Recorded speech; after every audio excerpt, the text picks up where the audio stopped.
Welcome to my craft room makeover. Every week I'm going to be doing a craft or two that is going to transform my space.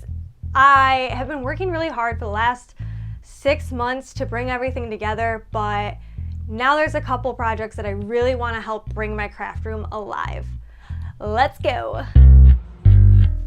Hey everyone, it's Sam from the Auntie team, and you're watching The Sam Show. Let's go make some fun things. Hi guys, welcome back to another craft room makeover, and I'm going to show you guys today how I made this butterfly curtain mural. So one of my favorite things is when you go to a new area and there's the painted murals on the wall, and personally I love it when they have butterflies because I just love butterflies and all things nature. And my old house has these really cool, kind of quirky corner windows, and I just had the idea of how about doing something with my curtains to make a mural on it, so when I sit on my cute little corner bench that I can become a butterfly. Time to break out of our cocoons and get started. You can see that my curtains were nothing really special, but I had them since college and they worked well with my craft room, but they didn't really fit the windows, so I might as well try to DIY them. All I'm doing is taking a fabric marker and marking where the top of my head is.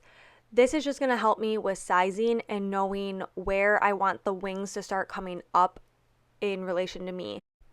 And you can see that my curtains are way too long, and when I would sit down, I would pull on them, so I am measuring them to hem, and all I'm really doing is marking the bottom of the window frame because that's where I want it to start. The bottom of the window frame is also where my bench starts, so it's perfect.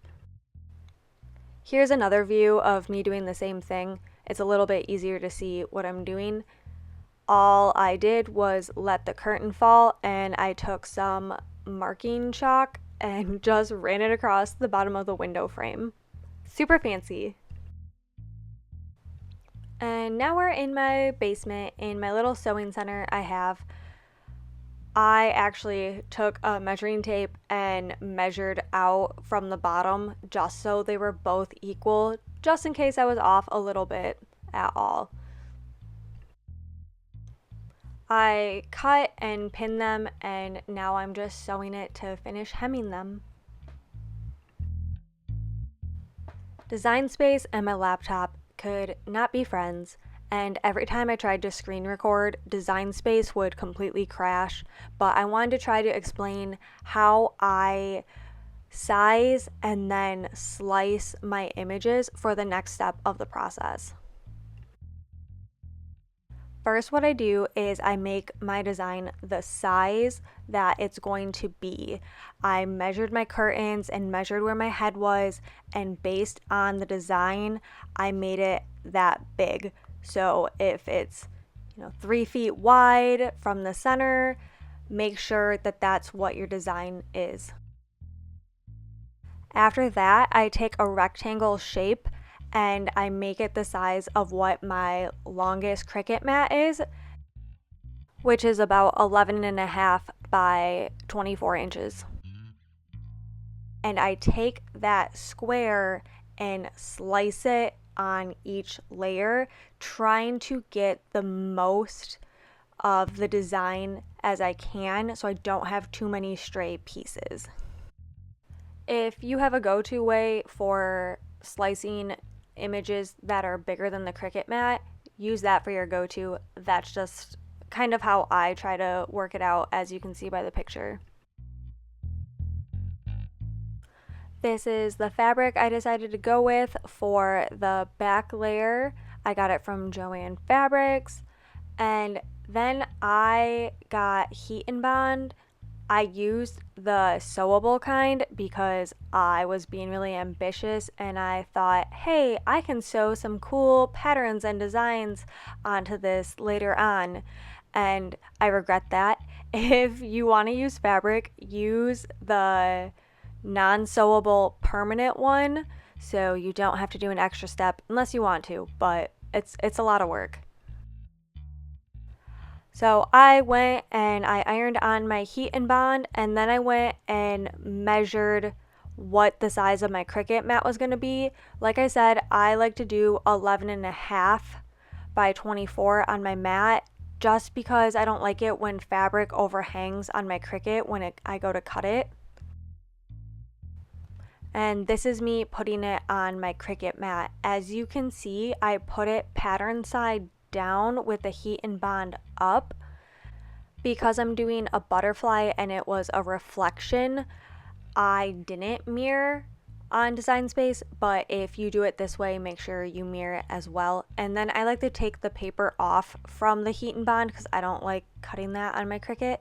And I cut it on cotton more because this is a cotton fabric. And you can see this is how it looks.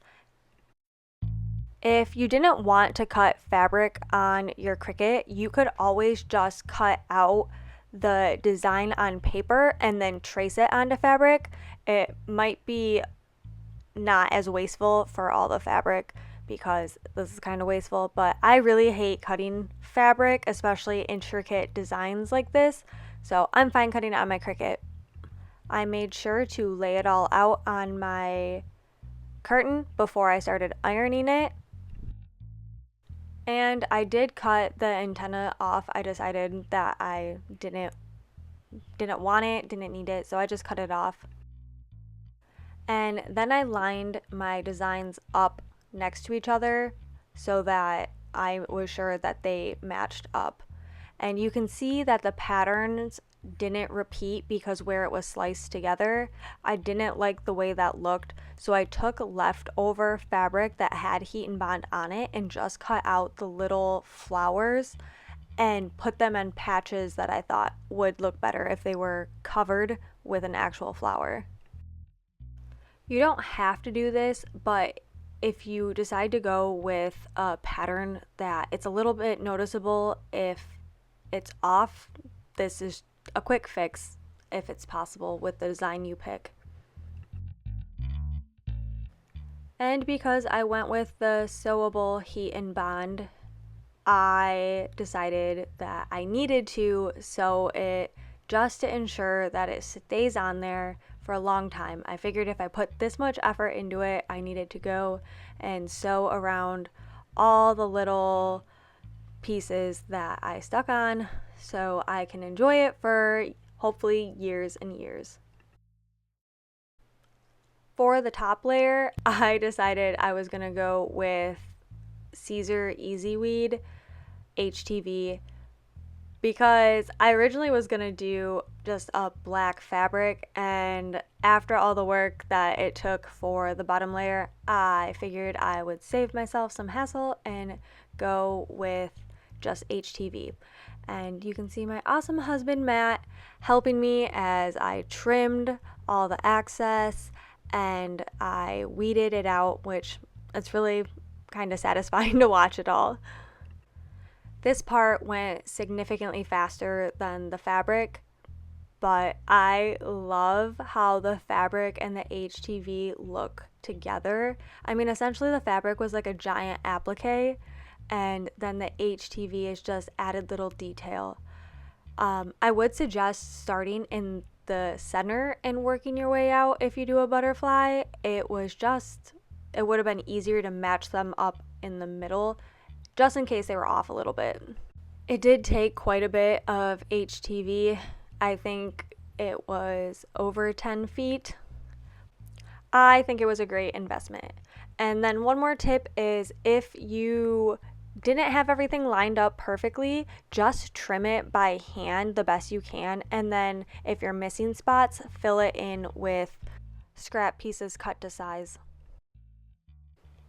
And here she is. I think she's so beautiful, and you guys can guarantee I'll be doing lives and hanging out and posting lots of selfies in front of it because I mean it was a lot of work.